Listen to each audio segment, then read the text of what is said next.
We've been together for 37 years come this December. Virtually every day I make a proper meal, and thermoses and dessert, and I have to wheel it down to the bottom of this, right the way down to the road where he waits for me. And he just parks down the bottom and harasses whoever he can. I just find it upsetting that they're so paranoid about the sight of our car. It is what it amounts to. And so every time they see his car, they're running around, oh, he's down there, he's down there. My name's Jean Krebs. I'm one of the tenants here at Page Drive. I'm in Unit 16, and one of the people that was involved in the court case with Garnet Mackenzie.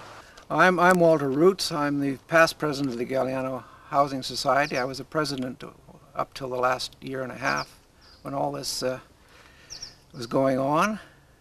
And maybe I should explain just a little bit about the society. It's a non-profit society designed for providing housing to seniors in need on the island, and it acts as a landlord to the tenants that live down at the place commonly known as Page Drive. What started it off was that he wrote this affidavit, this letter, confidentially to the board, and but within a couple of days everybody knew about, everybody who weren't, people not on the board knew all about it, and so before they'd, and their first reaction when they received the letter, according to Jean Tully, she told me, she said, we're all going to resign. Everybody's going to resign. Basically, a group of the tenants, the 14, there are 16 tenants altogether, 15 plus the Mackenzies, and 11 of the tenants requested that he be evicted from residence at the housing society because of they thought that he wasn't a suitable person to live in the area. I've heard many different stories. One was that he had accused them of embezzling funds. Another one was that he was sexually harassing some of the residents. He was abusive to the older ones in the way he spoke to them. He would move things around, make life uncomfortable for the other tenants. When he was living here, he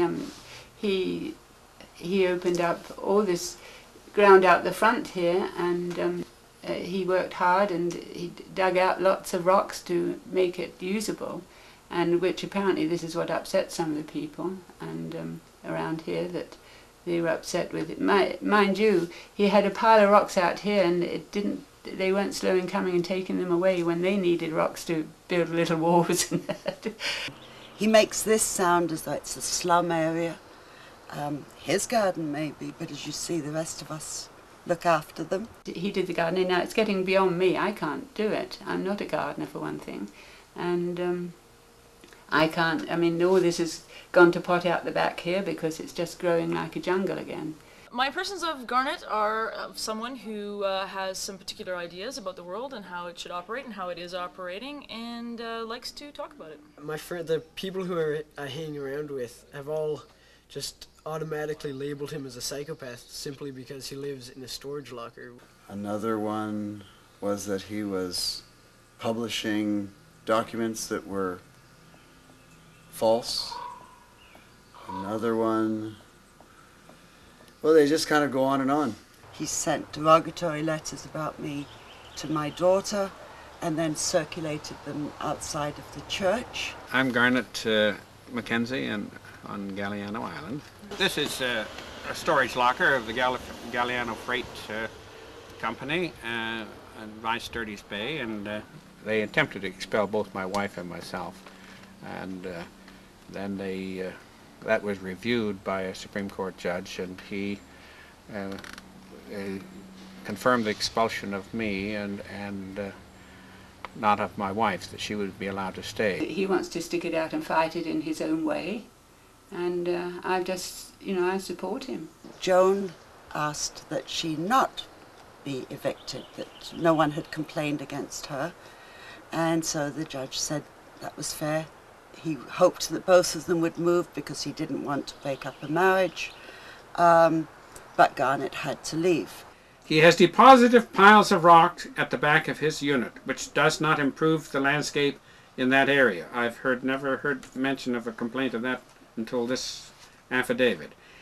He has a reputation among some of the ladies resident at Page Drive, period. So far as I am concerned, this is hearsay, and I have no proof of his alleged actions. An incident where one of the neighbours had lost her husband, and he went up to her door and he said, "I guess you need this," right? And I think we all know what that means.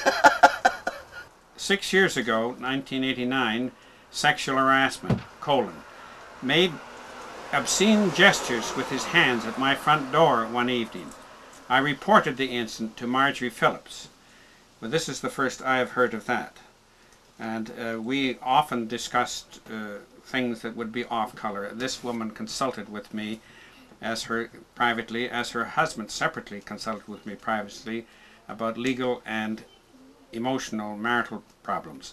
Garnet, to me, he's exceptional. He's a very compassionate person. He'd do anything for anybody. If anybody wants help, he'd drop everything, it doesn't matter. In fact, I think I often used to say, you have more concern for other people than you do for me. I think a small community suffers from boredom sometimes, and we need to talk about things. And we can't talk about traffic jams because we don't have any.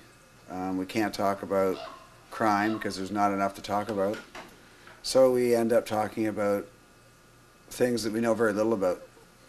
And then we tend to embellish those stories. It's been very traumatic for me, and I really have nobody to talk to when I want to talk. Garnet says, "Well, talk to me," and I said, "No, it's not you. I want to talk to somebody else."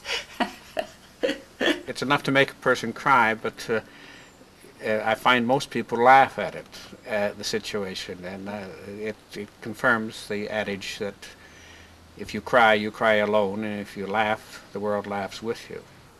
Well, the main solution, where I would like to see the thing, I'd like to see him win, to be able to come up here.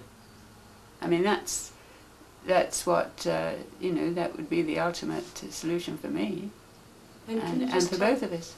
I don't mind what they decide to do. If they decide to live apart, I would like to ensure that Garnet is going to stay quiet as he is at the moment. Joan, it's her life. If she wishes to live it this way, it's entirely up to her. And I don't find her offensive being here, nor do I want to see her gone. In a small community, you see somebody living in a storage shed, you tend to think the worst. You tend to think there must be something really horrible going on. But again, I have no idea really why he's there. I don't have any reason to believe that he's guilty or innocent.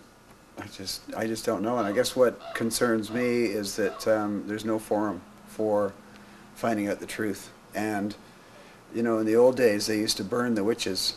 And, in retrospect, I think a lot of that was more fiction than fact.